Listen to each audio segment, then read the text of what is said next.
Madame, Monsieur, bonsoir et bienvenue. Donald Trump a réussi à gagner le cœur des Américains qui le portent une seconde fois à la Maison-Blanche, 4 ans après l'avoir quitté. Le 47e président élu des États-Unis a cumulé un total de 276 grands électeurs contre la candidate Kamala Harris qui en a obtenu 219 et qui était pourtant annoncée comme la grande favorite de ce scrutin. Il est bon de souligner qu'il retrouvera la Maison-Blanche après, évidemment, les festivités de Noël, janvier et tout. Il retrouvera la Maison-Blanche principalement, selon certains observateurs, le 20 janvier. Merci d'être avec nous. Le Grand Talk démarre maintenant.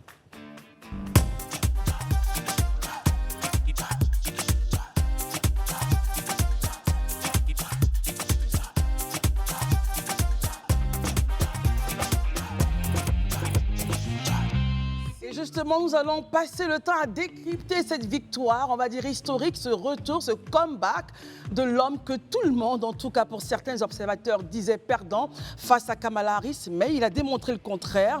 Nos amis sont là pour en parler. Ce soir, Herman Aboua, bonsoir. Bonsoir Christelle. Merci d'être là. Élisée Boloube, bonsoir. Bonsoir Christelle, bonsoir chez vous.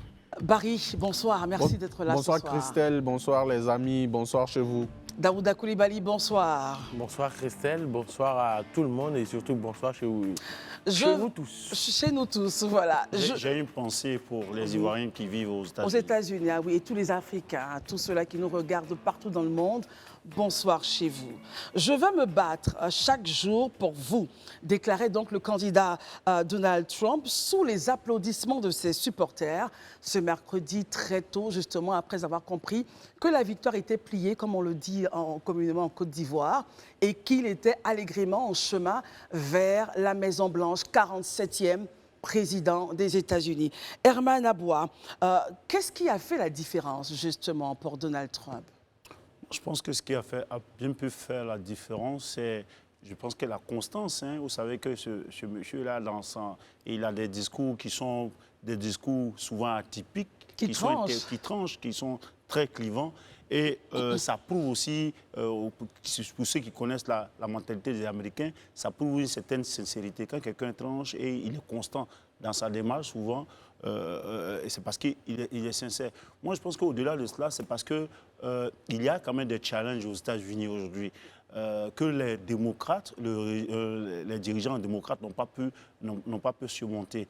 Vous savez bien qu'aujourd'hui, il y a une certaine inflation, une certaine récession économique à laquelle les démocrates n'ont pas pu apporter solution. Il y a aussi des débats sur la question de l'éducation de l'enfance qui n'est pas très appréciée par les républicains, par une opinion même. Il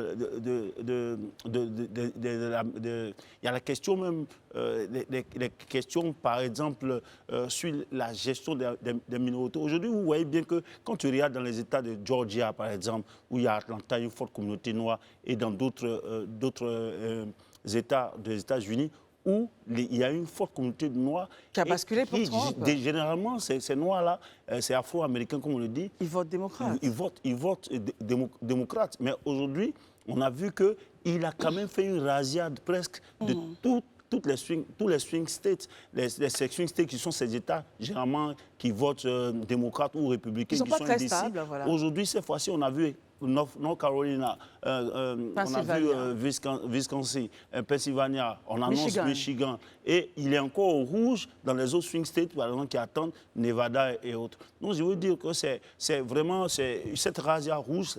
Les gens ne s'y attendaient pas, mais il fallait s'y attendre.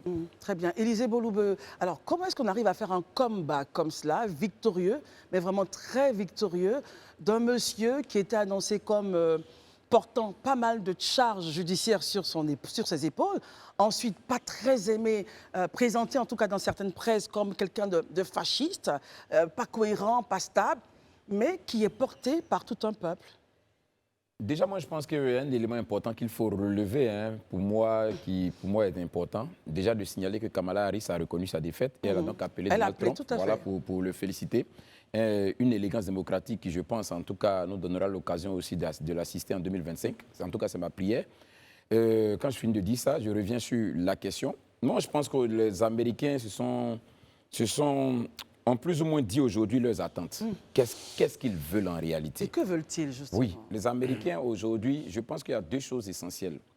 Ils veulent qu'on leur redéfinisse la politique étrangère parce qu'ils estiment que les dirigeants jusque-là, notamment les démocrates, ont été trop portés sur l'extérieur par rapport à la réalité des Américains à l'intérieur. Et c'est justement ce que leur a vendu Donald Trump. Il leur dit exactement que lui, aujourd'hui, quand il vient, il s'occupe des Américains. Il s'occupe du problème des Américains, qui pour lui est prioritaire. Point n'est besoin d'investir beaucoup d'argent à soutenir des guerres et des conflits à l'extérieur, qui forcément ne sont pas liés aux besoins des Américains. Ça, c'est quelque chose que les Américains entendent, surtout quand on est dans une situation de récession économique où c'est difficile au niveau mondial. Investir des milliards de dollars pour pouvoir soutenir une cause ou bien un combat, je dis, hors des frontières américaines, pour les Américains, ils trouvent ça incongru. C'est déjà une première chose. Deuxièmement aussi, les Américains sont conscients aujourd'hui de la dégradation des valeurs. Ça, c'est une réalité. Ça a été un point important. De la dégradation des valeurs. Et aujourd'hui, il y a des choses... Ils sont dans dans un appel à revenir aux fondamentaux de leurs valeurs où la famille occupe le centre même de la vie sociétale. C'est-à-dire où, voilà, OK, il y a un appel, on prend l'appel. On va justement, Élisée, vous gardez donc le point sur ce que vous disiez, c'est très important. Et on part aux États-Unis justement parler avec un de nos correspondants, historien, Durper François. Bonsoir. Merci d'être avec nous. Bonsoir. Je dis bonsoir Côte d'Ivoire, mais je ne sais pas, aidez-moi. Quelle heure il est en ce moment aux États-Unis? Alors, moins 6, mais ça dépend du fuseau horaire, parce que vous savez que de Los Angeles... GMT, donc il est moins 5 heures. OK, oui. on est toujours dans le bonsoir. Alors, dites-nous concrètement, ici nos amis essayent de nous donner un peu leur point de vue sur ce qui a milité en la faveur de Donald Trump, mais vous, quel est votre avis justement sur le sujet? Alors, je crois que beaucoup de choses ont été dites intéressantes sur votre plateau. Il y a effectivement ces trois éléments qui me semblent clés. Le premier, vous le citiez juste à l'instant, c'est la question des valeurs, c'est-à-dire notamment un rejet, un reflux du wokisme de la part d'une grande partie d'Américains. On se rappelle, on ne va pas définir exactement ce que c'est que le wokisme maintenant, mais un certain nombre de valeurs, notamment... LGBT, enfin beaucoup d'Américains reviennent sur ça, hein, le droit des minorités, c'est quand même beaucoup débattu aux États-Unis et le wokisme, pour beaucoup d'Américains, c'est aller trop loin, ça va trop vite. Et donc, il y a ce sorte de reflux qui est important. Le deuxième, c'est l'économie, hein, et c'est toujours central dans les élections américaines. L'inflation, et évidemment, avec une économie très prospère, l'élection aurait sans doute été inverse. Puis la troisième chose, c'est toujours l'idée du recul de l'influence américaine dans le monde. Le discours de victoire de Donald Trump a porté sur l'âge d'or de l'Amérique. Il y a toujours cette sorte de référence à la grandeur américaine. Beaucoup d'Américains ont conscience que leur Amérique perd de l'influence sur le plan international. Et c'est aussi quelque chose qui est important. Mais j'allais dire que tout ça est pour moi moins important qu'une autre chose. L'autre chose, c'est qu'il faut analyser l'élection américaine, non pas avec notre regard francophone, avec des élections chez nous qui sont des élections souvent au suffrage universel direct, mais avec ce regard bloc électoral après bloc électoral et État par État, avec un vote anticipé. Si vous voulez, ce n'est pas une élection un seul jour et dans un seul pays. C'est plusieurs États, c'est un vote qui dure plus longtemps que simplement un suffrage universel direct de 24 heures. Et donc, il faut analyser de manière beaucoup plus fine. Et donc, je dirais juste d'un point que, par exemple, l'organisation structurelle de la campagne de Donald Trump a été extrêmement performante dans beaucoup d'États clés. Et si vous voulez, il ne faudrait pas généraliser sur un État qui est un État-continent en disant, voilà, tous les Américains rejettent le wokisme, tous les Américains sont favorables à la politique de Donald Trump. Non, il faut regarder, évidemment, c'est une élection qui est sans bavure. Hein. Donald Trump a gagné de manière très, très forte, mais il y a cette analyse qui doit être faite. Là, je pense que les équipes de Donald Trump ont été plus efficaces que les équipes de démocrates. Kamala Harris. Et en particulier, Oui, tout à fait. Et justement, le changement de candidat en cours de route, je ne dis pas que Kamala Harris était une mauvaise candidate, pas du tout, mais le changement en tout cas entre Joe Biden et Kamala Harris en cours de campagne, il faut quand même se rappeler que c'est la première fois de l'histoire que ça arrive. Donc peut-être que pour un parti aussi important que le Parti démocrate, changer comme ça en cours de route, alors que généralement c'est le président en place qui se présente, eh bien peut-être que les habitudes n'étaient pas là, que structurellement, si vous voulez, cette élection était peut-être perdue dès ce moment-là pour le Parti démocrate. Très bien. Alors dites-moi, aujourd'hui, pour rendre l'Amérique grande, comme il le dit, Make America Great Again, quels seront les grands chantiers justement de Donald Trump?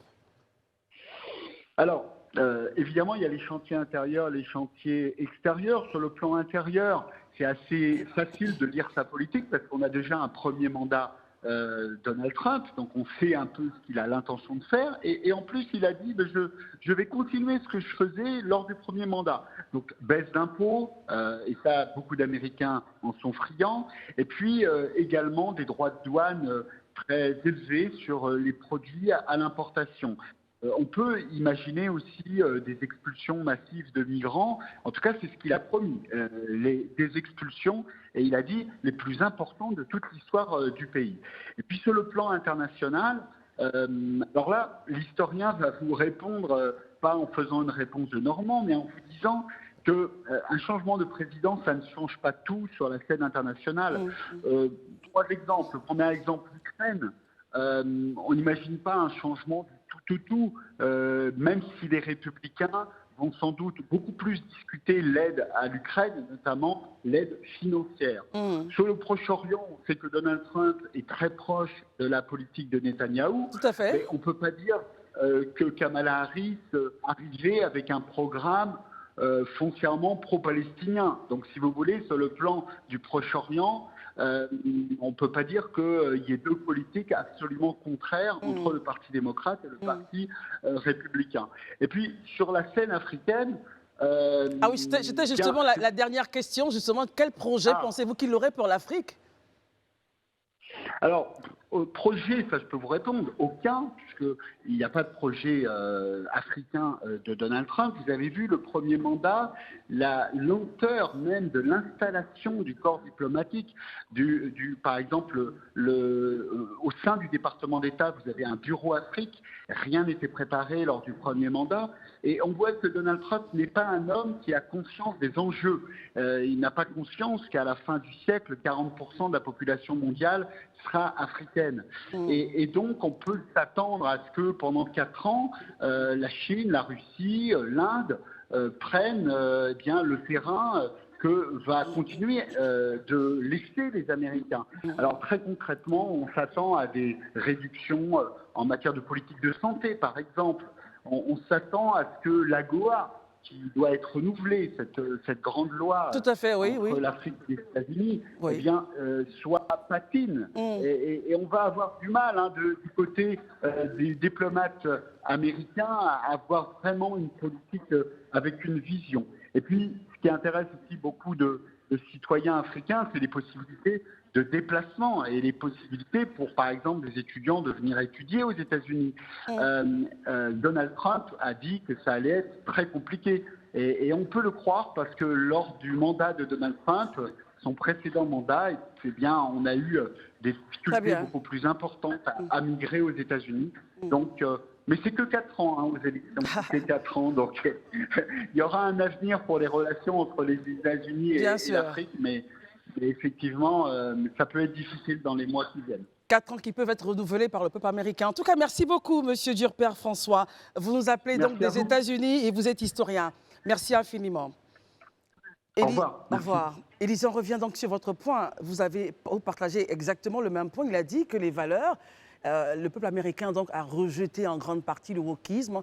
Donc un appel, retour un peu brutal donc, aux valeurs. Oui, je pense que c'est ce que les Américains nous disent à travers cette élection-là, la nécessité pour eux de revenir vraiment à des valeurs, comme il expliquait, des choses qui vont vraiment assez vite.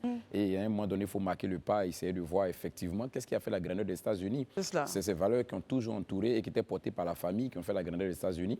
Et donc aujourd'hui, le rayonnement que paient les États-Unis, c'est un peu dû au fait que ces valeurs-là sont en train d'être effritées, sont en train d'être volatilisées. Et je crois que Donald Trump a pu toucher le cœur des Américains en mettant ça au cœur aussi de sa politique. Quand je finis de dire ça, je note pour ma part que, comme très souvent on le dit, la politique, c'est la saine appréciation des réalités du moment. C'est vrai qu'on peut, sur la base d'un certain programme hérité de la Maison-Blanche, maintenant, après, dans la réalité des relations diplomatiques et tout ça, surtout sur la question de l'Afrique. Comme dit justement... Sur la question de l'Afrique, c'est vrai que sur le premier mandat, il est resté un peu très distant de cette question-là. Mais aujourd'hui, au regard de l'évolution de la situation en Afrique, avec vraiment la question géostratégique, je vais dire les BRICS qui sont en train de prendre plus d'options sur, je vais dire, les Occidentaux aujourd'hui et les États-Unis qui sont très pétés dans plusieurs endroits. Je crois que c'est des réalités qui pourront certainement peser dans, je vais dire, dans la politique extérieure des États-Unis. Voilà ce que je peux dire. Alors Barry, quel est votre point de vue? Êtes-vous en accord avec ce que M. Durper, François, notre invité intervenant au téléphone, disait, ou avec Élysée? Vous avez carrément une autre vision de la victoire de Donald Trump? Non, je partage entièrement ce qui a été dit par Élysée, par M. Duprère. Je pense que Donald Trump, sa victoire, c'est la consécration du rejet du wokisme. Ça, c'est un élément fondamental. Mais on avait l'impression que justement l'Amérique avait adopté ce système-là. Non, mais c'est vers là qu'on partait. Ce n'est pas encore fini. C'est l'impression qu'on nous donnait. Les porteurs du projet reviendront certainement avec une autre stratégie. Mais on sait que pour les 4 prochaines années, ils vont quand même devoir revoir leur copie. Moi, ce que je note, c'est que l'élection de Donald Trump aussi va marquer un retour de la doctrine isolationniste des États-Unis. Vous savez que c'est sous la présidence du président James Monroe, je crois que c'était en 1823, qu'il avait décidé que les Américains allaient moins s'étendre sur le plan international, étendre leur influence. Donc Donald Trump a toujours été ce président-là qui porte un peu ce projet isolationniste. Parce que pour lui, d'abord, il faut prioriser les Américains. Et aujourd'hui, aux États-Unis, quoi qu'on dise, c'est vrai que la situation n'est pas chaotique, mais il y a quand même des choses à faire sur le plan intérieur. Il y a des défis à relever. Mais aussi, au niveau de la politique internationale, il va falloir changer de copie. Parce que depuis 1945, avec la doctrine du containment de George Kennan, les Américains avaient décidé d'attaquer leurs adversaires en bloc en étendant leur zone d'influence avec des bases militaires partout dans le monde. Aujourd'hui, la stratégie devra changer. Il va forcément la changer parce que même avant son départ, par exemple en Syrie, il avait décidé de rapatrier les soldats américains. Le départ en Afghanistan, c'est d'abord Donald Trump. En Irak, il a finalisé. Donc, ce qui veut dire que sur un certain nombre de batailles, les États-Unis vont reculer. Mais pour moi, je pense que là où Trump va se renforcer ou renforcer son influence, c'est dans la mer des Chines méridionales. Parce que pour Trump, il n'a jamais caché. Le vrai adversaire des États-Unis, c'est la Chine. Et donc, je pense qu'en termes de politique étrangère, c'est vers la Chine qu'ils vont se tourner. Et il en parlait dans son discours de victoire, justement. Voilà. Maintenant, là où peut-être les gens seront surpris, c'est surtout sur le Proche-Orient. Parce que s'il y a quelqu'un qui est capable de dire au Premier ministre israélien Netanyahou, ça suffit, c'est bien Donald Trump parce qu'il est imprévisible. On ne lit pas ses cartes. C'est un bon négociateur. Il peut, du jour au lendemain, ce que le président Biden n'a pas réussi, lui le réussit parce que c'est son coup de poker. Netanyahou l'écoute. Donc, il peut l'influencer. C'est clair. Voilà, mais beaucoup pensent que peut-être il va venir donner carte blanche à Netanyahou, fais ce que tu veux. Ne voyons pas les choses comme ça. Je pense qu'il y a beaucoup de choses qui veulent changer. Tout comme en Ukraine, il peut continuer le conflit. Et je pense que les Russes sont les premiers à déjà l'appelé pour le féliciter. Hein. Mais le discours change. Il dit qu'il faut l'aider à construire la paix. La paix juste. Au moins, c'est déjà bon d'entendre ce mot paix ressortir. Très bien. Daouda, quel est votre point de vue quand on sait que pas mal de présidents européens l'ont appelé? Enfin, la Russie estime qu'elle attend un peu ses premiers pas avant de le féliciter. Mais bon, qu'est-ce qui a renforcé, qu'est-ce qui a fait justement que la carte américaine est toute de rouge pratiquement en plusieurs points? Bon, je pense que je ne vais pas revenir sur ce qui a été déjà dit. Tout à fait. Le correspondant Duper l'a déjà dit, Élysée, même Herman et Barry le disaient. Mais moi, l'élection de Donald Trump appelle de ma part 3 commentaires. Voilà. Le premier commentaire, c'est que, parce que j'aimerais ramener ça un peu vers l'Afrique, et plus précisément vers la Côte d'Ivoire. C'est très important pour moi. la première leçon que je tire, c'est qu'on peut perdre une élection et que tout le monde dise que tu n'as pas gagné, et tu acceptes de partir. Et puis après... Revenir plus fort? Revenir plus fort. Et donc, dans un premier temps, ça montre la résilience de Donald Trump. Parce qu'il a perdu, on sait tous que le Capitole avait été même pris d'assaut par ses partisans et autres. Mais après, bon, malgré ces démêlés judiciaires, il s'est battu, il a pu revenir. La deuxième chose que ça appelle, ma foi, c'est une leçon. C'est vrai qu'à la décharge de notre société, c'est que les États-Unis ont plus de 200 ans de démocratie. Nous, on est encore très jeunes dans cette affaire-là. C'est que c'est vrai. Est-ce que vous notez? Ça peut sembler être une boutade, oui. Mais quand on sait qu'ils sont plus de 300 millions d'habitants, chez nous, on a à peine 30 millions d'habitants, à peine 8 millions de votants. On a 244. Voilà, 244 millions d'électeurs. 244 millions d'électeurs, 345 millions d'habitants. Merci pour la précision, Herman. Je me dis que si c'était encore chez nous ici, on serait encore dans le suffrage exprimé. C'est-à-dire on serait en train de discuter le suffrage exprimé, comment on appelle ça, Danané, Boaké. On va faire 4 jours, 5 jours, 6 jours, on n'est pas sorti les résultats. Et finalement, ça commence à stresser tout le monde, à cristalliser la situation. Ils sont plus avancés que nous aussi en mode technologie. C'est ce que je disais à notre décharge, c'est qu'ils ont 200 ans de démocratie, de technologie, franchement. Mais je pense qu'on peut toujours tirer des leçons de leur façon de faire. La troisième chose que j'aimerais dire, c'est aujourd'hui, quand je regarde la dernière mandature de Donald Trump, sous sa dernière mandature, véritablement, les grosses crises dans le monde, vraiment, ce n'était pas comme maintenant. J'ose espérer véritablement que ça a venu, le fait qu'il n'est pas trop interventionniste, que la crise russo-ukrainienne va prendre du plomb dans l'aile, parce que si cette crise va prendre du plomb dans l'aile, véritablement, la question de vie chère qui nous fatigue tous va aller très vite. Et je souhaite véritablement qu'au niveau d'Israël, que la guerre puisse s'arrêter entre l'Israël et le Liban et l'Iran et même la Palestine. Très bien, merci beaucoup. C'est vrai que ça cristallise l'attention, messieurs, mais vraiment, Herman, si on part à la demi, vraiment de la demi, de la dernière demi, ça sera sympa. C'est juste préciser que cette élection présidentielle a été couplée à plusieurs autres élections, notamment les sénatoriales, notamment les élections pour les gouverneurs et les représentants de la Chambre, la représentation de la Chambre.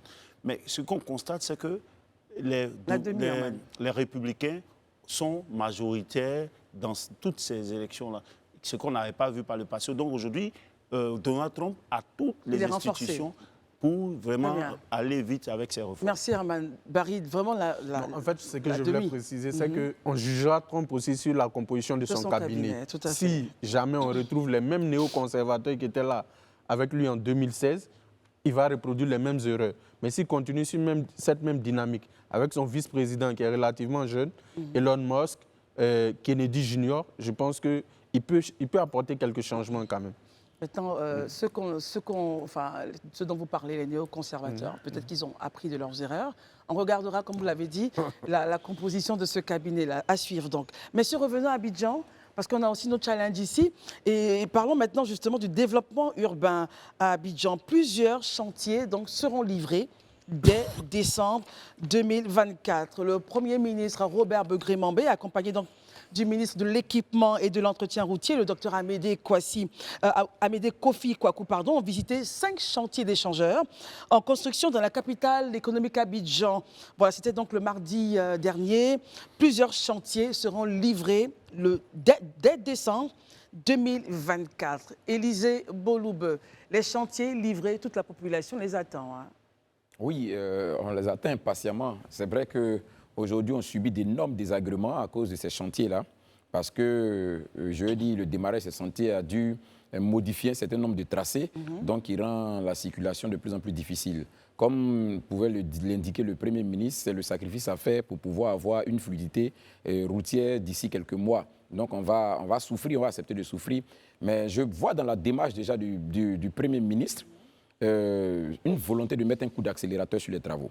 C'est un peu comme ça qu'il faut voir la chose, parce que justement, ces travaux-là sont tellement stratégiques. Et aujourd'hui, pour certains, on avait constaté franchement des retards. dans les travaux des ralentissements. Et il était important de pouvoir mettre ce coup d'accélérateur. Sauf d'autant plus que leur financement n'est pas exclusivement de la Côte d'Ivoire. C'est un financement conjoint avec des institutions comme la Banque mondiale et certaines autres structures, même dons américains et autres, tout ça. Donc, à un moment donné, je dis, ces partenaires techniques et financiers attendent aussi des résultats. Donc, le Premier ministre, en faisant cette visite-là, c'est une manière de mettre un coup de pression vraiment sur ceux qui réalisent ces travaux-là pour pouvoir accélérer. C'est vrai que c'est important, voilà, c'est important, en tout cas, de les réaliser. Parce que quand on voit, par exemple, aujourd'hui, certains chantiers qui, jadis, ont créé vraiment beaucoup de misère, parce que leur exécution nous a pris beaucoup de temps, mais ces chantiers-là, aujourd'hui, exécutés, nous facilitent la vie. On peut prendre, par exemple, je dis le boulevard de France est redressé, qui passe juste à côté de nous, non loin, qui aujourd'hui est une véritable bouffée d'oxygène. On prend la Y4, qui est aujourd'hui une véritable bouffée d'oxygène pour beaucoup. Dans le même, voilà, dans la même veine, il y aura voilà, et même l'échangeur de l'amitié ivoiro-coréenne. Tout ça, c'est des éléments qui, en son temps, vraiment nous ont posé beaucoup de problèmes, mais qui aujourd'hui aident les Ivoiriens dans leur déplacement, et c'est une très bonne chose. Herman? Bon, moi, je pense que, de toute façon, si on réalise des infrastructures pour essayer de faciliter la vie aux Ivoiriens, c'est à saluer. Moi, je voudrais insister aussi sur les voies de contournement en attendant la livraison, des chantiers, des infrastructures, les voies de contournement. Quel constat vous y faites? On constate, par exemple, nous qui habitons vers Bingerville et autres, lorsqu'on arrive, il y a l'axe de boulevard de France qu'on peut prendre. Après, lorsqu'il y a tellement de bouchons là-dessus, il y a la nouvelle voie Bingerville, Freeworld, qui vient vers Abata pour tomber sur la Y4. Mais lorsque les deux voies sont bouchées, il faudrait passer soit par le village d'Akwedo, donc avec des voies très impraticables, ou passer par Riviera Palmeraie pour certains, avec des voies très impraticables. Si dans le schéma de nos gouvernants, s'ils peuvent penser à ces voies-là, les améliorer pour faciliter, cela va contribuer aussi à renforcer cette fluidité routière. Dernière chose que je voulais ajouter, mais lorsque le gouvernement fait aussi son bâtiment, mais en même temps, lorsqu'on a Abidjan qui a 6 millions d'habitants, c'est-à-dire 20% de la population, et que certains aujourd'hui quittent très loin pour arriver au plateau ou bien dans les zones industrielles, avec tout ce qu'il y a, il faudrait aussi qu'à côté de ces infrastructures qu'on livre, qui continuent de créer une certaine concentration de toute la vie à Abidjan, il faut que le gouvernement pense aussi à renforcer les périphériques ou même à aller créer de nouvelles villes à proximité pour qu'on envoie le projet du transfert effectif de la capitale. Pour éviter la congestion d'Abidjan. Ouais. Ça aussi, ça doit faire partie. Quel que soit ce qu'on va mettre à Abidjan, Abidjan ne va pas s'élargir. C'est le même Abidjan qu'on va toujours étouffer. Il faudrait qu'ils voient aussi ça dans le plan. D'accord, pensez-vous justement de cette visite-là et l'état d'avancement des travaux à livrer dès décembre? Non, je pense que comme ça avait été dit, et le Premier ministre Begré Mambé lui-même l'a dit, ce sont des projets qui sont inscrits dans le programme de gouvernance du président de la République. Et pour lui, comme Élisée l'a dit, c'est pour améliorer la mobilité et la compétitivité d'Abidjan sur le plan de l'investissement. Et sincèrement, s'ils peuvent le livrer avant, c'est une très bonne chose parce que... Avant décembre?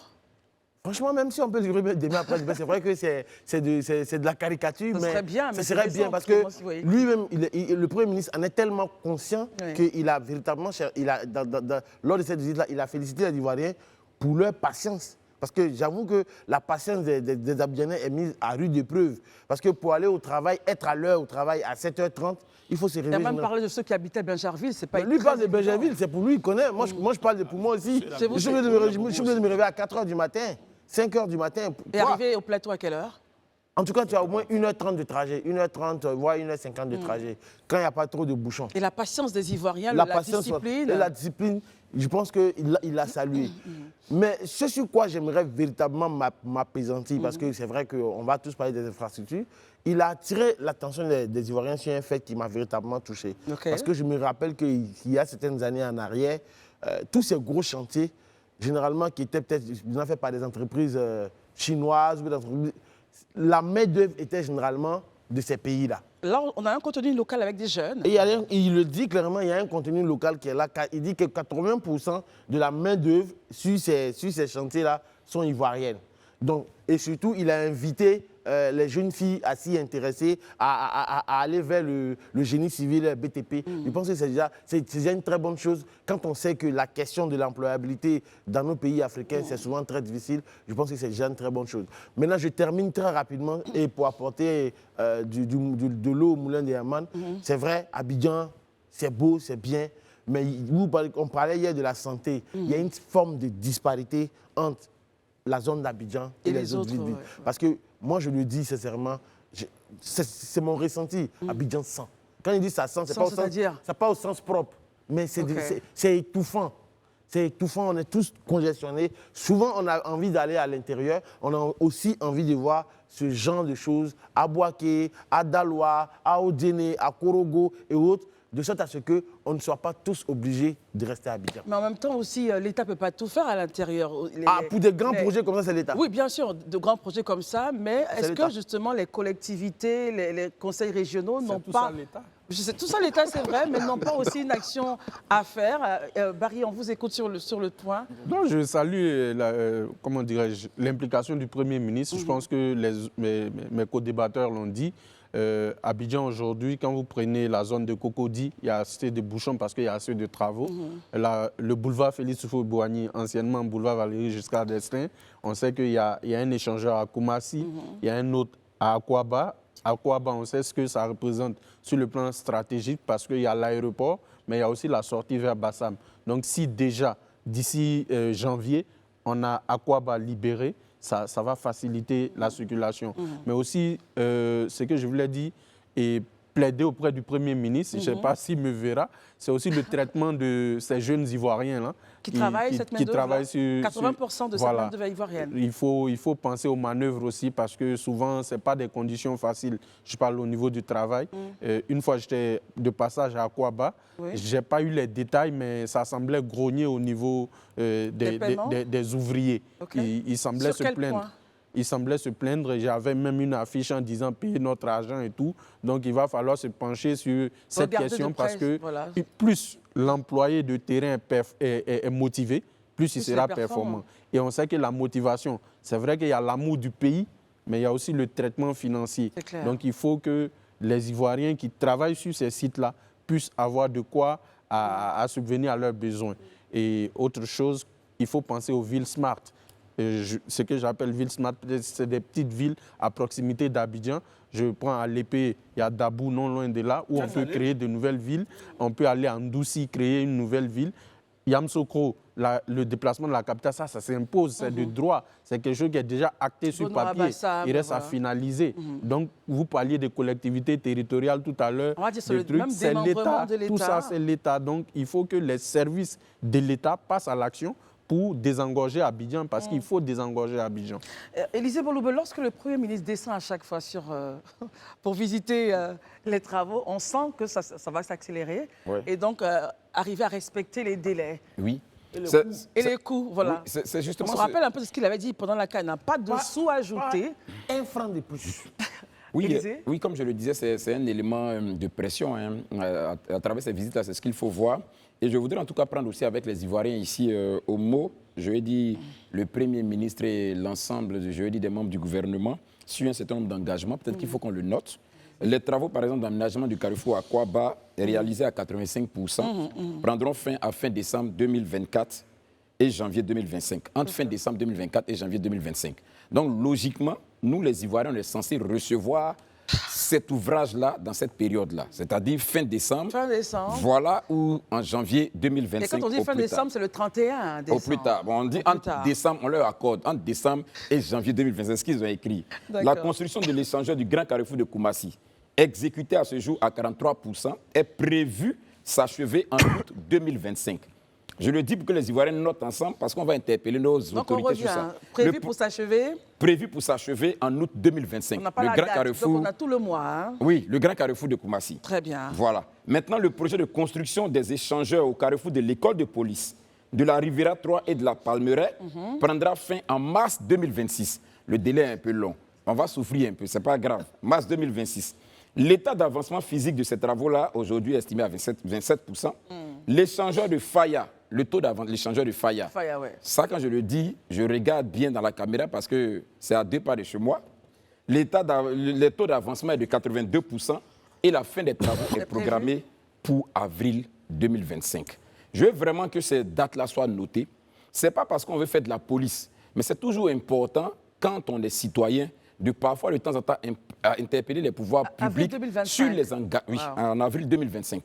Voilà, sur les pouvoirs publics, c'est les engagements pris.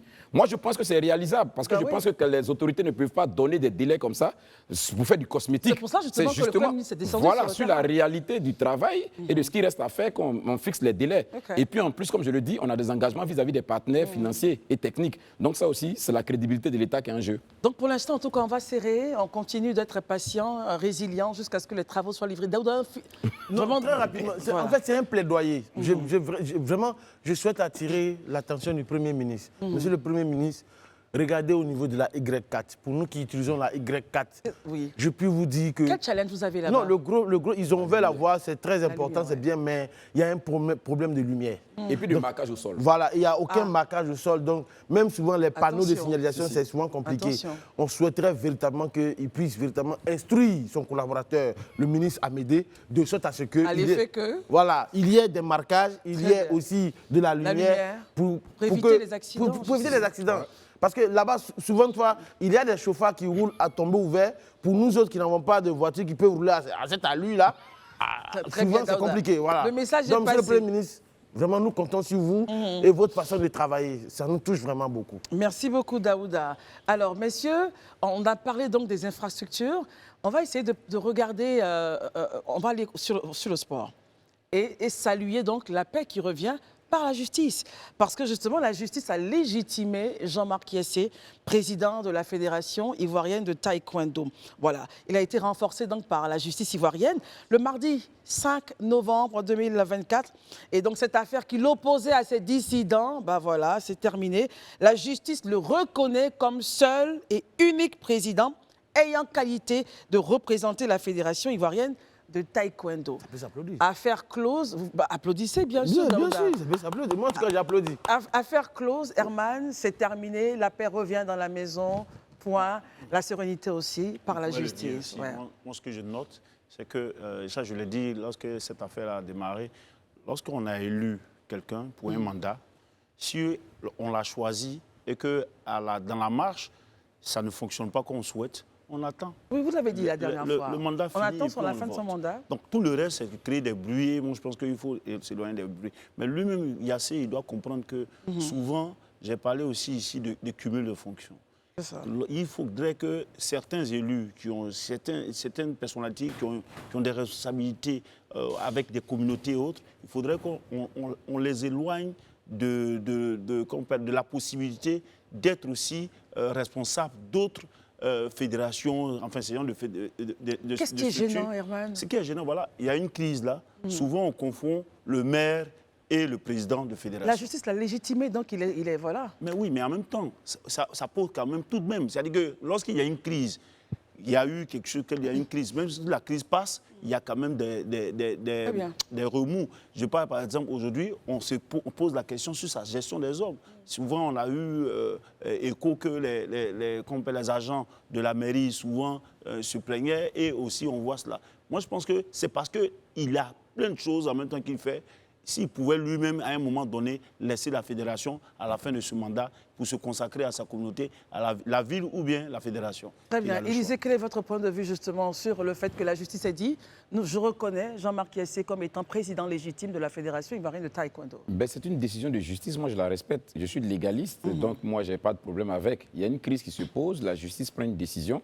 Quand on est légaliste et quand on est mu par cette volonté-là de respecter les lois dont le pays s'est doté librement et les institutions de la République, on ne peut que se soumettre à cette décision. Maintenant, par rapport à ce que Herman a dit, que quand un président est élu, il faut le laisser aller au bout de son mandat, je pense que toute organisation est régie par des tests. Si les tests prévoient en leur sein que face à une situation, on peut convoquer une assemblée générale extraordinaire et émettre, ou du moins démettre le président par rapport à un vote, ça, c'est les tests qui le prévoient. Moi, je n'ai pas les tests de la fédération, mais je veux juste dire que ce n'est pas quelque chose qui est immuable. C'est-à-dire que le fait d'être président, on te laisse aller jusqu'au bout d'une organisation, mais si tu es en train de plomber l'organisation et que l'organisation n'avance pas, les membres peuvent, et je crois que les tests, en tout cas dans certaines associations, le prévoient. Maintenant, est-ce que les choses se sont faites selon les règles de l'art? Je ne pense pas, parce que si on veut s'en tenir à ce qui est dit ici, c'est que ça ne s'est pas fait selon les règles de l'art. Maintenant, bon, comme je le dis, nous, on prie que vraiment la paix revienne au sein de la famille taekwondoïne, parce que c'est l'une des disciplines aujourd'hui, en tout cas, qui fait la fierté de la Côte d'Ivoire et qui porte au haut le drapeau ivoirien. Très bien. Daouda Herman, Daouda Barry, on partage les dernières minutes avec vous. Barry, réaction? Bon, écoutez, la justice a fait son travail. Elle a été saisie, elle a rendu son verdict. Et le verdict va dans le sens des intérêts de M. Yassé. Mais tout compte fait, quand il y a une crise dans une institution, généralement, la décision le droit peut juger ce qui est visible, mais les intérêts en bas, là, on peut pas c'est difficile de gérer parce que c'est humain. Mais tout compte fait, et il faut que la fédération retrouve la sérénité pour que les taekwondoïnes puissent compétir et ramener les médailles. Vous n'êtes pas sans savoir qu'au JO, on a été en deçà des attentes habituelles. Donc peut-être que c'est toute cette crise-là qui a impacté les performances sportives. Daouda, votre point en terminant. Quand vous êtes pris par le temps, je vais faire 2 petits commentaires en 2 phrases. La première chose, c'est que je ne vais pas commenter. C'est une décision de justice, je ne vais pas la commenter. Très bien. Voilà, la justice est souveraine. Et qu'est-ce que vous allez commenter? La deuxième chose, c'est qu'il faut que les gens apprennent en Côte d'Ivoire une bonne fois pour toutes que quand la justice a tranché, elle a tranché. Ça ne veut pas dire que la justice est aux ordres ou elle n'est pas aux ordres. Parce que souvent, une fois, notre discours a tendance à changer selon la personne qui est aux affaires. Donc c'est ce que je voulais juste dire. Très bien. Non, Herman. Non, je n'ai pas voulu. Pourquoi tu te sens concerné, Herman? Mais du tout, je n'ai pas demandé la parole. Tu te sens concerné à chaque fois que je prends la parole. Herman, on sait que vous aimez tellement. Non, mais il se sent tout le temps concerné. Non, c'est l'amour. Je pense que c'est l'amour entre vous. Et ils portent la même couleur de chemise que moi. Non, pas du tout. À tout de suite. Merci d'être avec nous pour la seconde partie de ce temps d'antenne. Nos amis sont toujours là, Daouda, Barry, Élisée, Herman. Nous a rejoint en plateau M. Herman Nikoué, coordonnateur du programme de lutte contre la fragilité dans les zones frontalières du Nord. La lutte contre le chômage des jeunes, une politique donc efficace pour la stabilité dans les parties nord de notre nation. Alors avec lui, on parlera du bilan 2022-2023 de la composante insertion professionnelle et emploi des jeunes du programme de lutte contre la fragilité dans les zones frontalières du nord de la Côte d'Ivoire. Merci d'être avec nous. Merci. Alors, parlez-nous un peu justement de ce programme. Allons au contexte, à l'origine. Pourquoi avoir initié ce programme-là? Merci bien. Il faut indiquer déjà que face aux risques liés aux attaques qu'il y a déjà eu en Côte d'Ivoire il y a quelque temps, et surtout au risque d'association des populations avec le groupement d'extrémisme violent, l'État de Côte d'Ivoire a développé une stratégie qui tient en 3 points.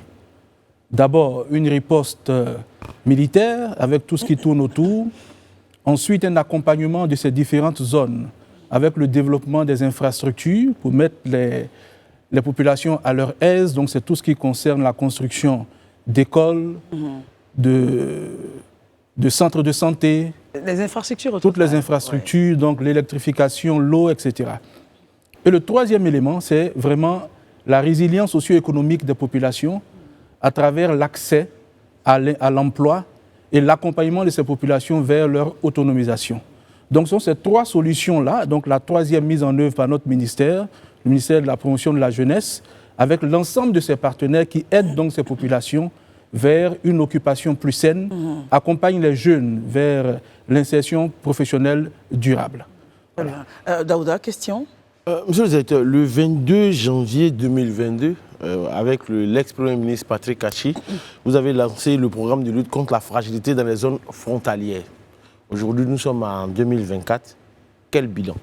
Alors, merci. Il faut rappeler déjà l'objectif. Sur la période, on avait un objectif de 25 613 bénéficiaires à toucher. Les 2 premières années, on totalise 53 883 bénéficiaires, donc environ 82% de l'objectif global qui est quasiment atteint. Il nous reste autour de 11 000 et quelques pour atteindre les 65 000. Mais décomposé par année, première année, sur un objectif de 22 912, c'est 23 892 qui ont été touchés. Deuxième année, sur 36 000 à toucher, Oui, c'est ça. Si sur 30 680 à toucher, c'est plutôt 29 991 qui ont été touchés. Donc déjà, les 2 premières années nous avancent très bien, largement au-delà de ce qu'on avait prévu donc, pour ces 2 premières années. Voilà. Très bien. Élisée, question. OK. Je voudrais savoir en quoi consiste réellement, je veux dire, cet apport ou cet appui que le gouvernement apporte à ces personnes, ces bénéficiaires-là, pour leur éviter effectivement de céder aux sirènes éventuellement des recruteurs terroristes en fait. Alors il faut indiquer, hein, ça c'est important de le dire, que dans la formulation de ce projet déjà, en 2022, on a fait de la consultation auprès de toutes les couches des populations, donc les bénéficiaires, les élus, les cadres des localités. Pour recueillir leurs avis, recueillir leurs avis de sorte à ce que ce programme soit une vraie réponse à la situation de fragilité et de vulnérabilité des populations. On peut globalement ranger en 3 grandes catégories nos interventions. Premièrement, des interventions pour former, renforcer les capacités, doter les jeunes de qualifications leur permettant d'exercer des métiers, avoir des permis de conduire. On a le programme qui permet à ces jeunes-là d'accéder à des financements de projets à travers des subventions pour le développement des activités génératrices de revenus, le financement d'activités génératrices de revenus en soi qui sont des prêts, les micro et petites entreprises, les travaux à haute intensité de main-d'œuvre qui permettent donc d'assainir les localités, mais après permettre aux personnes qui en bénéficient de s'insérer plus durablement. Et on a un vaste programme de cohésion sociale et de volontariat. On a mis en œuvre dans ces localités ce qu'on appelle les associations villageoises d'épargne et de crédit.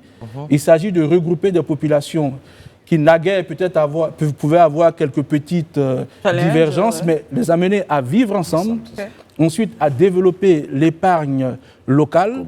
Elles sont formées, ces populations, à l'entrepreneuriat, ce qui leur permet donc de financer des activités génératrices de revenus.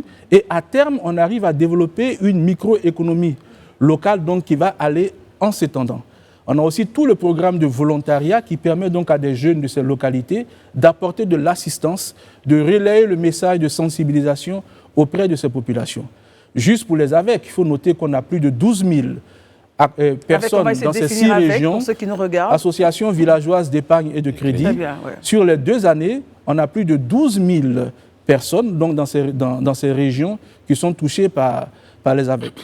Très bien, Herman.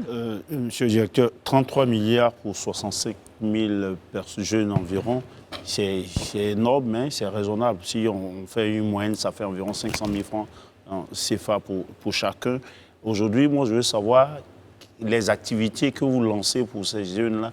Est-ce qu'aujourd'hui, elles sont fonctionnelles? Parce que souvent, nos jeunes ont un problème de suivi ou bien de pérennisation de leurs activités. Oui. Alors, c'est vraiment au cœur de notre dispositif, hein, tout ce qui concerne le suivi. Il faut noter déjà que pour les 2 premières éditions, c'est 21,9 milliards qui ont été investis. Donc, pour la dernière édition qu'on a lancée récemment à Bouna, ça sera autour de 11,1 milliards qui permettra donc de boucler le budget global. Le suivi est au cœur de notre dispositif et ce suivi implique aussi bien les équipes projets qu'on a mises en place avec le corps préfectoral, mais avec nos équipes opérationnelles, les agences emploi jeunes, nos guichets emploi avec nos assistants, mais surtout, on recourt aussi à des ONG. Par exemple, les associations villageoises d'épargne et de crédit, dans chaque région, on a un pool d'acteurs privés, donc les ONG, qui assurent le suivi et l'encadrement des différents bénéficiaires. Est-ce qu'on a un bilan de ces activités-là menées par ces jeunes?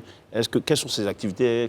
On a un bilan en termes de chiffres, en termes de entreprises créées par ces jeunes-là. Oui, alors quand vous prenez ne serait-ce que les activités génératrices de revenus financés sur les 2 années, on est à plus de 7000 projets financés. Et ces projets, c'est la réalité. On était dans le Bunkani avec M. le ministre, donc on a vu ce jeune homme qui fait de la tapisserie, donc qui a bénéficié d'un financement. Un accompagnement. C'est ça, pour sa micro et petite entreprise, ça marche bien aujourd'hui. Il a lui-même 1 million et puis il recherche 2 millions supplémentaires pour pouvoir agrandir son activité. Donc c'est pour dire, et ça c'est vraiment au cœur de l'activité, hein, notre intervention, ce n'est pas une intervention ponctuelle. On veut réellement développer l'économie locale et cette année par exemple, un accent sera mis sur les projets collectifs de large spectre pour pouvoir toucher le maximum de personnes. Barry, ensuite Élisée. D'accord. Récemment, monsieur le directeur, moi j'étais dans la zone de Korogo, de Korogo et de Mbengue, le département de Mbengue. J'y ai découvert un gros potentiel dans le domaine du vivrier. Est-ce que parmi les projets que vous avez financés ou vous avez aidé à financer au niveau des jeunes, est-ce qu'il y a des projets dans le domaine du vivrier? Absolument. Vous prenez la coopérative Funingo à Ferké. Donc, c'est une coopérative qui est dans le vivrier, notamment dans la production et la transformation du maïs. Ils ont reçu 30 millions.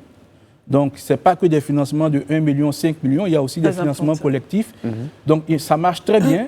Aujourd'hui, ce qu'il leur faut et la requête qu'elles nous soumettent, c'est plutôt avoir une petite unité de transformation, ce qui est la suite donc, de notre intervention. Donc, il y a aussi ceux qui font du riz. Il y a ceux qui font des cultures maraîchères. Il y a aussi de grandes potentialités en matière d'élevage. Donc, on a des fermes agro-pastorales qui sont financées. À Korogo, dont vous parlez, il y a un jeune homme qui fait de l'élevage, la cuniculture, l'élevage de lapins. Ça marche très bien. On voit véritablement que cela impacte la jeunesse et les hommes et les femmes là-bas et les éloigne justement de tout ce qui pourrait être en vie d'appât terroriste.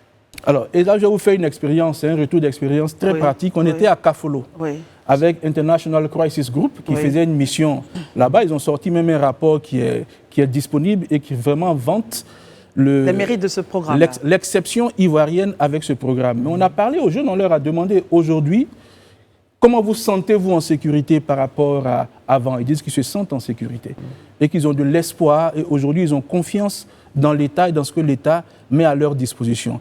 À partir du moment où les populations sont dans cet état d'esprit, alors je crois qu'une partie du combat est gagnée, mais il faut poursuivre avec la sensibilisation pour pouvoir maintenir les acquis et développer de nouvelles opportunités pour les jeunes. Élisée ? Moi, je vois que la semaine dernière, vous avez lancé avec le ministre, j'ai vu la phase 3 du programme, dans la région de Bunkani. Et je voudrais, vous qui avez mettez au cœur le suivi, est-ce qu'aujourd'hui, vous avez des éléments à la suite du bilan qui pour vous méritent encore une plus grande attention? Et pour cette troisième phase, quelle sera l'innovation? Est-ce qu'il y a des éléments nouveaux qui sont prévus? Très bien. Alors, j'ai indiqué tantôt, en matière de financement de projets, on va privilégier pour cette troisième phase des projets collectifs, des projets structurants. Il s'agira, comme vous l'avez indiqué, prendre des groupements, des coopératives qui sont dans le domaine de l'agriculture, dans la transformation et leur apporter des financements. L'autre chose, et je l'avais indiqué déjà il y a 1 an quand j'étais sur ce plateau, j'ai dit que dans ces localités, les jeunes ont des difficultés, par exemple, pour leur identification. Tout à fait. Mais vous savez qu'aujourd'hui, avec la politique de gratuité pour l'établissement des certificats de nationalité, ça permet aujourd'hui à ces jeunes-là qui naguère avaient des difficultés de se faire enrôler et de pouvoir donc bénéficier des différents dispositifs. Et il y a tout ce qui est en train d'être fait au niveau du ministère de l'économie numérique aussi, pour régler la question des zones blanches en matière de couverture de télécommunications et d'Internet. Parce que j'avais expliqué l'année dernière aussi que dans ces localités, l'accès au réseau était naguère difficile. Ce qui fait donc que quand vous avez des bénéficiaires qu'il faut contacter au téléphone, ou bien qu'il faut payer, ils étaient donc isolés.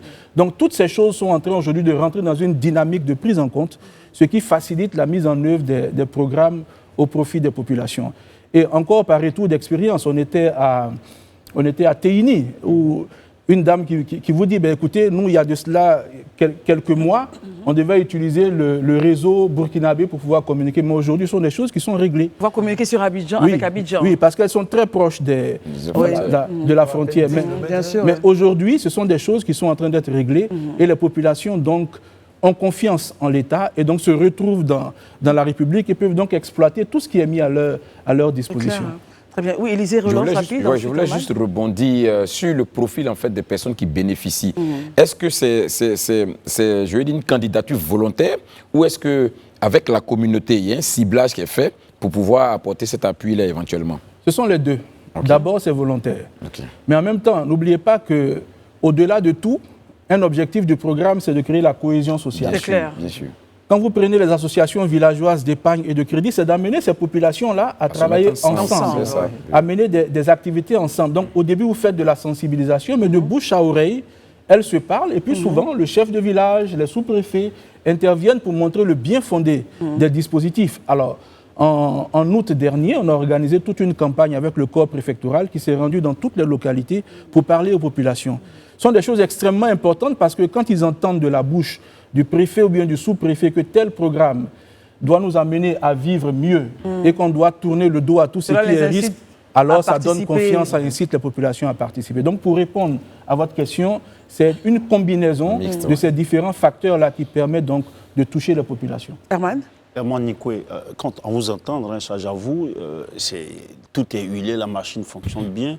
Je crois bien que toute œuvre humaine n'est pas forcément parfaite. À votre niveau, au niveau de votre gestion et autres, quels sont les points d'ombre que vous pensez que vous devez corriger? On va dire les challenges, les défis. La première chose, déjà, il faut l'indiquer.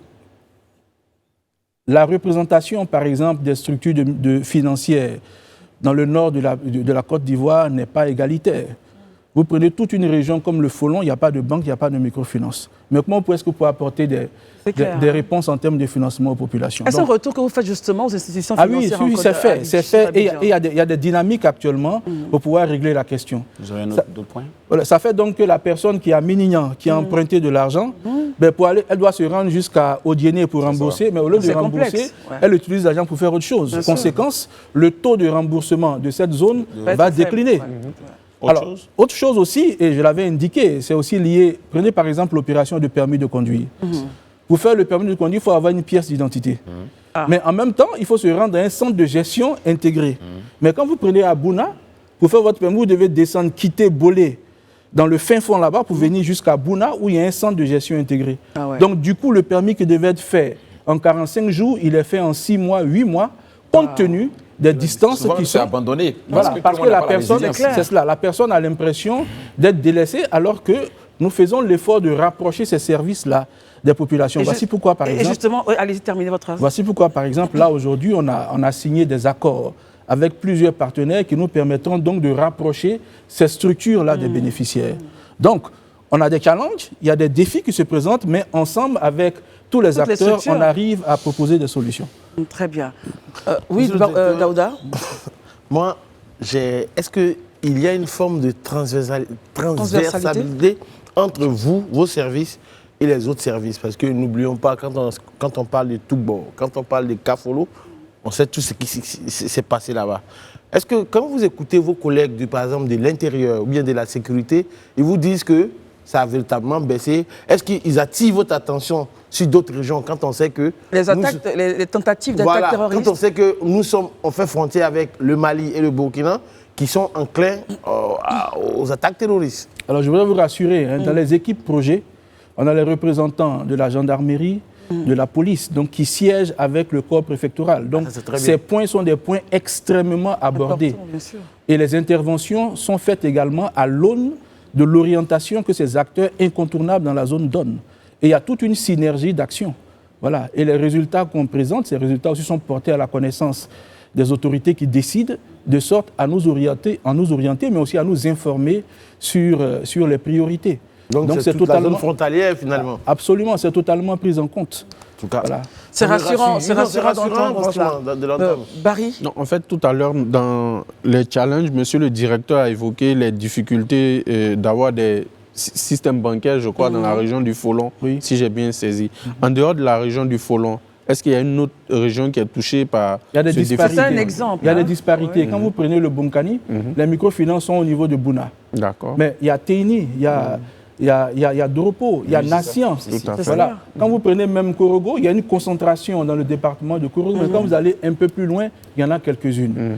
Mais en même temps, je voudrais rassurer, ces préoccupations ont été portées à la connaissance des décideurs. Et j'indique aussi que, alors, nous, à notre niveau, on essaie de trouver des solutions palliatives. Par exemple, avec certains partenaires financiers, on envisage de mettre en place ce qu'on appelle des points-services. Donc, à défaut d'avoir une microfinance localement, un point-service peut relayer donc, les prestations. Quelle sera justement la marge de manœuvre de ce point-service? Alors, ces points-services, déjà, sont liés à une institution principale. Donc, si vous avez une institution principale à Odiéné, c'est de s'arranger pour qu'à Minignan et puis à Kanianso, vous ayez des points-services pour pouvoir relayer donc, les transactions. Comme de petites antennes. Oui, c'est ça. Mais à la longue, il faut arriver donc à équilibrer la présence des partenaires financiers dans ces zones, comme les autres institutions qui apportent donc ces services-là aux populations. Et dans vos projections, dans 5 ans, où est-ce que vous voyez le projet? Alors, pour nous aujourd'hui, d'abord, ça a été un projet pour répondre à une préoccupation urgente, mais c'est un projet qui, on le souhaite, va s'inscrire dans la durée. La première période du projet, c'était 2022-2024, mais qui va glisser sur 2025. Et au regard des résultats, parce qu'il y a des évaluations aussi qui sont en cours actuellement, au regard des résultats que ce projet produit, qui sont, on va le noter, assez encourageants, donc on envisagera donc selon ce que l'autorité va décider des phases prochaines du projet. Ma question, on voit que l'année dernière, quand vous êtes venu, c'était toujours dans le nord. Aujourd'hui, apparemment, c'est encore dans le nord. Est-ce que d'autres régions du pays, notamment avec la frontière avec le Ghana, le Libéria et autres, il peut y avoir forcément des challenges avec et autres. Est-ce que c'est prévu, ces genres de projets, pour aussi accompagner les jeunes qui y sont installés? Alors, il faut indiquer que la question des frontières est totalement prise en compte. Hein. Toutes les frontières. On a la Commission nationale des frontières, donc la Côte d'Ivoire en a sa représentation, donc qui fait ce travail. Et je rappelle le contexte dans lequel le programme du Nord a été mis en place. C'est suite donc à des menaces qui ont été concrétisées, donc on a compris qu'il fallait réagir. Il fallait riposter, mais anticiper et se projeter pour l'avenir. Maintenant, sur toute l'étendue du territoire, notre ministère et d'autres ministères développent différents programmes pour répondre à la question de l'emploi et de l'insertion des jeunes. Le ministre, vous l'avez suivi, il était dans le Békei, on était dans le Cavali, on était dans le Guémon, pour montrer les réalisations de l'État au profit de ces populations. Voilà. Donc il y a d'autres projets, en fait, si je comprends bien, pour répondre aux attentes des autres qui sont sur d'autres frontières. C'est ça. Le programme jeunesse du gouvernement, le programme jeunesse du gouvernement et le PS Gouv en sa phase 2 ne concernait pas que le Nord. Donc l'axe 1 du PS Gouv 2, c'est le Nord, mais l'axe 4 concerne tout le territoire à travers les dispositifs d'insertion. Donc ça rassure un peu les jeunes qui nous regardent partout, dire qu'ils ne seront pas laissés pour compte. Non, ils ne sont même pas laissés pour compte. Très bien. Alors revenons un peu à ce qui se passe avec nos frontières nord. Vous rassurez les populations et en même temps vous encouragez les personnes qui nous regardent de ces régions-là qu'avec ces programmes, la Côte d'Ivoire pourrait éviter tout ce qui serait donc tentative ou percée, qu'il y ait une sympathie des populations du Nord vers toutes les actions terroristes? Alors déjà, il faut noter la résilience de nos populations. Voilà. Ensuite, il y a toute une activité de sensibilisation, de communication auprès de ces populations-là. C'est la cérémonie qui nous a réunis à Bouna. En même temps qu'on remet des permis de conduire ou bien des attestations à ces jeunes qu'on a formés, on rappelle ce message. On n'a qu'un seul État. C'est clair. On n'a qu'une seule nation, c'est la Côte d'Ivoire. Ce qui est arrivé aux autres, bon, on doit en tirer suffisamment de leçons pour que ça n'arrive pas chez nous. Donc on invite les bénéficiaires des programmes et toute la communauté à être donc le relais de ce message auprès de toute la population. Et de sorte à faire barrière contre cela. Et surtout à collaborer avec les autorités préfectorales, les autorités militaires, parce que n'oubliez pas qu'une des clés de succès de cette activité, c'est la communication, c'est la sensibilisation, c'est de mettre les populations en confiance. De sorte à alerter quand quelque chose ne va pas, à apporter la bonne information, et quand eux-mêmes deviennent les gendarmes dans la communauté, on peut espérer donc que la Côte d'Ivoire puisse continuer donc dans cette tendance. Et aujourd'hui, on appelle les bénéficiaires des programmes et les autres qui n'ont pas encore été donc à adhérer à ces dispositifs qui les aident donc économiquement, mais surtout les aident aussi à vivre ensemble, à avoir une cohésion sociale qui soit la plus stable possible. Merci en tout cas d'être venu, M. Herman Nikwe. Vous êtes le coordonnateur du programme de lutte contre la fragilité dans les zones frontalières du nord de la Côte d'Ivoire. Et donc la lutte contre le chômage des jeunes avec la politique que vous développez, c'est vraiment efficace pour la stabilité de cette partie de notre pays. Est-ce que vous avez un dernier mot, justement? Oui, j'ai un dernier mot. Pour la 3e édition, c'est 23 995 bénéficiaires qui seront touchés. Et à partir du 15 novembre, on va donc ouvrir l'inscription sur les premiers dispositifs. C'est pour nous l'occasion d'interpeller, donc d'appeler les populations à se rendre dans les sous-préfectures, les préfectures, les agences emploi jeunes, les guichets emploi, les mairies, donc pour pouvoir faire acte de candidature sur les premiers dispositifs. Et je voudrais aussi rappeler ceci, que l'ensemble de ces dispositifs mis en œuvre au profit des populations est totalement gratuit. Il n'y a pas de contrepartie. Je vous remercie. Merci d'être venu donner ces informations importantes pour la Côte d'Ivoire et aussi les nations qui nous entourent. Merci beaucoup. Merci beaucoup. Notre émission se termine. Daouda, merci. Barry, merci beaucoup. Élisée, Herman, ce fut un plaisir. Nous nous retrouvons donc demain pour une autre émission du Grand Talk. Les programmes continuent sur la FTV. Bonsoir.